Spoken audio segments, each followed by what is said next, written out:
Umat beriman yang terkasih dalam Kristus Tuhan, selamat sore semua.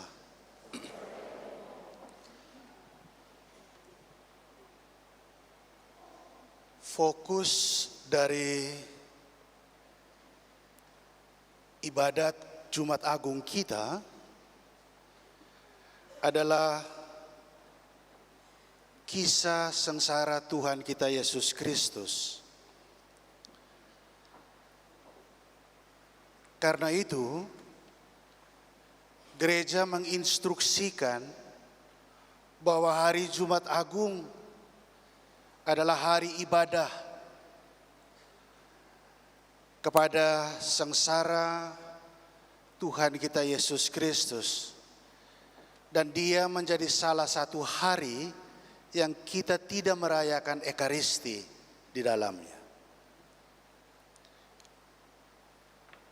Penderitaan Tuhan kita Yesus Kristus sebenarnya sudah dimulai dari sejak semalam.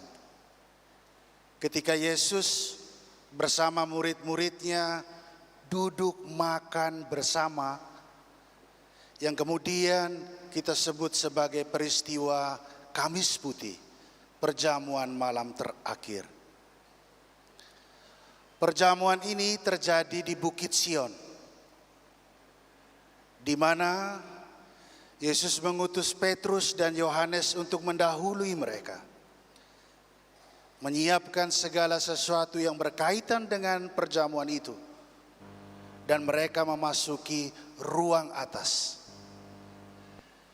Karena di bawahnya terdapat kubur Nabi Daud.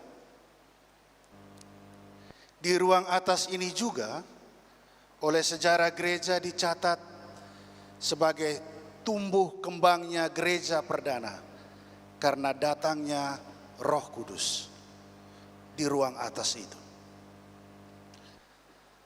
Pasca perjamuan malam terakhir itu, Yesus mengajak murid terpercayanya untuk turun dari Bukit Sion menuju kepada Bukit Zaitun. Dan di Bukit Zaitun ini terdapat sebuah taman yang sangat familiar dalam pemahaman iman kita, yaitu Taman Getsemani. Di taman inilah Yesus berdoa semalaman suntuk. Dan di taman ini pula Yesus dikhianati oleh ciuman Yudas yang bernilai 30 keping perak. Dan di taman inilah, dan dari taman inilah, Yesus kemudian mula-mula dibawa kepada Hanas, Imam Agung, dan diteruskan kepada Kayafas.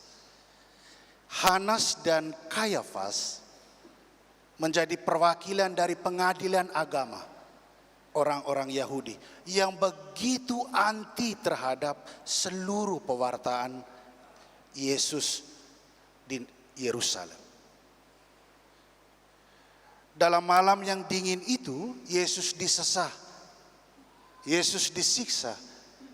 Makanya ketika esok paginya dia muncul pada hari ini di hadapan pengadilan Hanas, wajahnya menjadi tidak kita kenal lagi, seperti yang difirmankan dalam bacaan pertama tadi.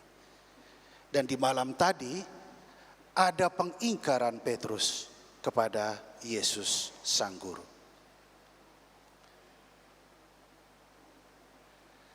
Setelah dari Hanas, Yesus dibawa kepada sebuah pengadilan negeri di mana Pontius Pilatus menjadi wali negerinya. Itu berarti Pontius Pilatus menjadi wakil dari kekaisaran Roma. Karena itu kita mengerti dengan sangat bahwa pada akhirnya semua orang Yahudi yang sudah diprovokasi oleh ahli-ahli agama itu pada akhirnya berteriak, kami tidak mempunyai seorang raja selain kaisar. Yang dimaksudkan kaisar di sini adalah kekaisaran Romawi. Dan lagi-lagi Yesus begitu disiksa, Yesus begitu menderita akibat dosa-dosa kita.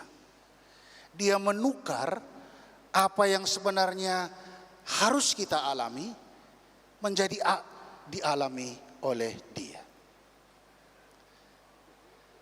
Umat beriman yang terkasih dalam Kristus Tuhan, apa refleksinya buat kita semua? Saya sebagai imammu ingin mendorongmu yang pertama, untuk melihat secara jujur bagaimana pencobaan-pencobaan ataupun hambatan-hambatan serta penderitaan-penderitaan dan air mata kita yang kita alami dalam kehidupan kita. Apakah semuanya itu kita lihat dalam konteks pencobaan biasa saja, yang pada akhirnya membuat kita kehilangan harapan dan mempertanyakan di mana Tuhan?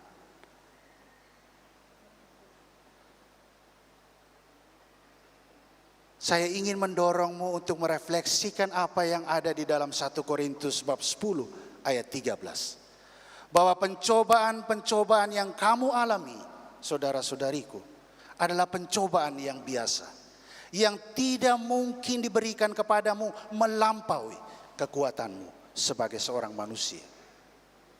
Sebab apa? Sebab Allah kita sungguh-sungguh setia.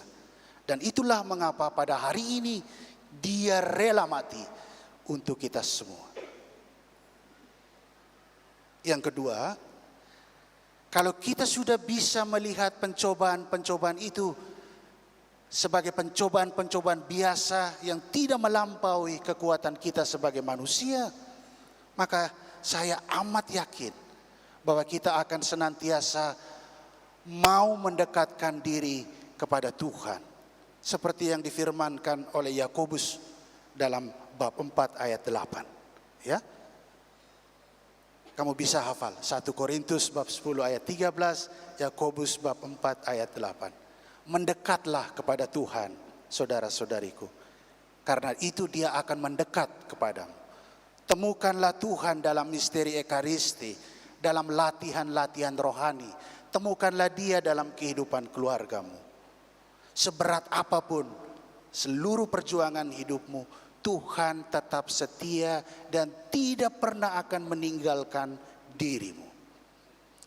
Dan kalau Dia sudah setia, yang ketiga adalah cinta Tuhan yang diwujud nyatakan pada pengorbanan diri Tuhan kita Yesus Kristus pada hari ini, menunjukkan bahwa pada dasarnya tidak selalu diberikan kepada diri sendiri, tetapi selalu diberikan kepada orang lain.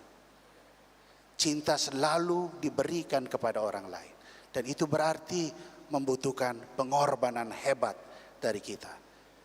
Surat Gembala Bapak Uskup kita meminta kita untuk mengasihi dengan lebih peduli terhadap kehidupan keluarga kita, terhadap lingkungan di mana kita berada. Supaya apa? Supaya cinta Tuhan itu dipecah-pecahkan melalui diri kita sebagai orang beriman Katolik. Dan yang terakhir, refleksi yang bisa saya bagikan kepada kalian dari penderitaan Tuhan yang begitu hebat pada hari ini adalah jangan pernah merendahkan dirimu, umatku yang terkasih. Jangan pernah merendahkan dirimu untuk mendapatkan sesuatu, ya. Tetapi rendahkanlah hatimu untuk memberikan hebatnya dirimu kepada orang yang membutuhkan. Tuhan memberkatimu.